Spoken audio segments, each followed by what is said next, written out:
Welcome to This Explainer. Okay, today we are stepping right into the shadows to unpack a truly incredible collection of dark chapters based on some absolutely chilling real-life accounts. I'm thrilled to guide you through this anthology of the unknown. We're going to completely break down the mechanics of the paranormal, dissecting the deep lore, the dark rituals, and the terrifying realities that ordinary people have suddenly found themselves facing. So maybe dim the lights a bit and let's jump straight in. Picture this. You just moved to a brand new city. You're super focused, head down, just trying to study and build a future for yourself. You walk in, start unpacking your bags, only to slowly realize you aren't the only one occupying that space. Seriously, what actually happens when your new room is already claimed by the dead? Let's open up our first case file to find out. All right, Chapter 1, The Haunted Burari PG, Delhi, 2024. So, our story begins with Naina. She's a 20-year-old student who relocates to Delhi to prep for some major exams. Now, due to some unexpected last-minute circumstances, she ends up moving into this tiny room on the first floor of a boys' PG in Burari. It was a special exception made by the landlord, who happened to be from her home village. Now, this room, it barely fits a single bed. But here is the most crucial detail: the door. It's one of those old, massive, heavy double doors, and it is incredibly tight in its frame. Like, you have to use real physical effort just to pull it open or shove it shut. It's so tight that she doesn't even bother locking it. That physical setting is super important to keep in mind because it completely sets the stage for the claustrophobic nightmare that comes next. Because almost immediately, her totally mundane student life is just violently interrupted. It starts small, loud, aggressive knocking right at 3 a.m. Nina struggles to yank those heavy doors open, only to find the hallway completely empty.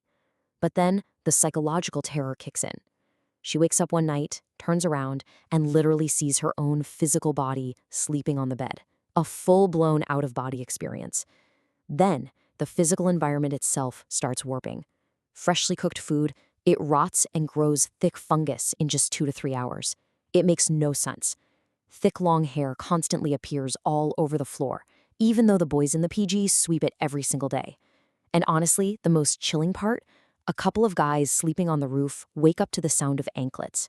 They look over and see this entirely unnatural entity, a woman holding a baby, just sitting up in the branches of a nearby banyan tree. Let's move on to uncovering the dark past, a history of tragedy. Look, we know these weren't just random, spooky occurrences. When the landlord flat out refused to talk about it, Naina's family tracked down a former neighbor, and what they uncovered was basically a cursed loop. Way back in 2009, a young girl met a really tragic end right inside that exact room. Fast forward a bit to 2013, and a mother with a 2-year-old and a newborn is living there. Her husband just up and abandons her. So, in total desperation, she attempts this dark tantric ritual. Well, it fails horribly, and it results in the unnatural deaths of the mother and both of those children, right in that same space. And then, here we are in 2024, with Naina stepping right into the dead center of this residual nightmare. Now, what's really interesting about this slide is the concept of the kill, or the iron nail. A psychic medium was eventually brought in to investigate, and they made this horrifying discovery. The medium figured out that the husband from 2013, he actually came back later with an occult practitioner and drove a massive iron nail straight into the floorboards directly beneath where Naina's bed sat. And why would he do that? Literally to trap his deceased wife's furious spirit inside that specific room so she couldn't track him down and haunt him. So the hauntings weren't just random energy. These entities were essentially locked in a cage with the living students. Okay, but that only explains the mother and the children. What about the mysterious long hair? What about the girl who tragically died back in 2009? Well, the medium explained this genuinely fascinating piece of dark lore, the 80-year life cycle rule. Basically, the rule is that if a person is karmically destined to live to 80, but they suffer an unnatural death at, say, 40, their spirit is bound to just wander the earthly plane for those remaining 40 years. That is, unless ultimate spiritual rites are performed. So that first girl, she was completely trapped there, caught in an invisible loop of her own unfulfilled dreams. Thankfully, the resolution to this whole horrifying chapter didn't involve some crazy Hollywood battle with the spirits. It came from just finally freeing them. The psychic mediums gathered exactly what they needed, traveled to Rishikesh, and performed Pind Dan, the final deliverance rituals. And that did it. It ultimately broke the cycle, bringing this deep, long overdue peace to the spirits, and finally allowing Nina to pack up and safely leave the PG. All right, turning the page to Chapter 2, The Kota Vashikaran Curse. Subtitle, The Price of Dark Magic. So we have this student, Aditya, and he is just trapped between two complete extremes. On one side, he is being absolutely crushed by academic and family pressure in Kota. It's this massive educational hub, and his family is demanding that he become a doctor. The stress is unreal. But on the other hand, his deeply sheltered upbringing has left him totally isolated. The guy has zero social skills. So when he develops a major crush on a girl at his coaching center, he doesn't have the first clue how to even say hello to her. And it's this toxic, heavy mix of intense pressure and total isolation that creates the absolute perfect opening for darkness to slip in. Okay, let's dive into this because this is where things go completely off the rails. He happens to find a lost book on a train about Vashikaran, which is the dark art of control and attraction. And he decides, you know what, I'm going to perform this ritual. It requires this grueling 42-day cycle. Every single night from 11 p.m. to 2 a.m., he has to sit and chant in absolute pitch black darkness. He can't break the cycle, he can't tell a single soul what he's doing, and he's strictly forbidden from stepping foot inside a temple. He is intentionally, systematically cutting himself off from all light and protection. For weeks, nothing happens. He's just a guy sitting in the dark. But then, right on day 25, the whole atmosphere shatters. Sitting there in the pitch black, Aditya suddenly feels this incredibly heavy, suffocating presence just circling him. An unseen energy completely fills the room. The ritual was actually working.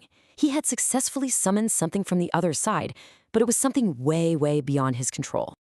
Wildly enough, initially, the girl actually starts talking to him. But he loses that occult book, meaning he misses the final chapters on how to properly close the ritual or maintain the entity he invited in. And the backlash is immediate and it is violent. He starts selling off his precious medical study books just to buy alcohol and drugs. His room, which used to be this dedicated, highly focused study space, starts to literally reek of rotting meat and vomit. Eventually, his father comes to visit to check on him, and he finds Aditya just standing at a local tea stall, completely blank, just an unresponsive shell of a person staring into the void, showing absolutely zero recognition of his own dad. To understand exactly why his life unraveled so fast, we have to look at the strict mechanics of the Vashikaran backlash. The lore is crystal clear on this. Initiating a dark ritual essentially opens a door. It actively summons entities. If you abandon that ritual midway through, or you just fail to maintain the incredibly strict daily practices, those summoned energies don't just politely pack up and leave. They turn on the practitioner. Aditya didn't just fail a ritual. He left the front door wide open for an entity that ultimately possessed and destroyed him. And that brings us to a really, truly heartbreaking conclusion. After pushing his father away and locking himself back in that foul-smelling room, days go by with zero contact. His terrified parents finally return, they break down the door, only to find that Aditya has tragically taken his own life. The unbearable real-world pressures of student life, combined with a fatal foray into these uncontrolled occult forces, just resulted in the ultimate tragedy. Okay, Chapter 3, A Terrifying Village Encounter. Haryana, 2016. So we've looked at haunted, claustrophobic spaces, and we've explored the fallout of dark rituals. But sometimes, the paranormal just slams right into you when you least expect it. Picture this. It's 9:30 p.m. Our narrator, who was just a young student at the time, decides he wants a late-night snack, some gulab jamun. So he hops on his bike to ride over to the next village. The catch? To get there, he has to take this really dark, unpaved dirt road that passes directly by the local village cremation ground. Right as he passes the site, the nightmare unfolds. He's cruising down this completely lonely dirt road when suddenly he sees a girl in a red dress standing about 50 meters ahead in the dark. Now, common sense says to just speed right past her, right? But instead, he feels this overwhelming, completely unnatural compulsion to hit the brakes. He can't explain it. He just stops the bike a little bit ahead of her. Super confused, he turns his head to look back over his shoulder. And guys, she isn't 50 meters away anymore. She is standing right beside his bike, literally inches away. Total panic takes over. He floors it. He speeds away, absolutely drenched in cold sweat, races home, and jumps straight into bed in sheer terror. But that night, as he finally falls asleep, he has this incredibly vivid dream. His deceased grandfather appears to him and delivers this chilling warning. He says, "I saved you today, but don't wander at night again." This story brilliantly illustrates our final concept, ancestral protection. The craziest part? The narrator had never even met his grandfather in real life. The man passed away before he was even born.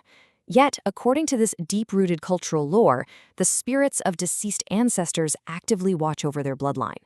So when the narrator was out there, super vulnerable by the cremation ground, about to be preyed upon by this wandering entity, it was literally the invisible shield of his ancestor that stopped the attack and allowed him to escape. Look, if there's one massive thing you should take away from all these stories, it's this. Paranormal encounters completely defy our everyday waking logic. Like we discussed from the source material, they aren't always provoked by a ritual or a Ouija board. Sometimes they're literally just like accidental car crashes.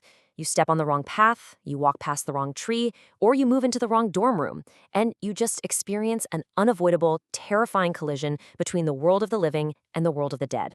Which really leaves me with one final question for you to ponder right now. Take a second and just look around you. Seriously, whether you're at home, on the couch, in a dorm room, or sitting at the office, are you entirely sure about the history of the room you're sitting in right now? Do you know who lived there before you? And I guess more importantly, are you absolutely sure they ever really left? Thanks so much for hanging out with me for this deep dive into the anthology of the unknown. I really hope this explainer sheds some light on the fascinating and frankly chilling mechanics of the paranormal. Stay curious, definitely stay safe out there, and I will see you in the next explainer.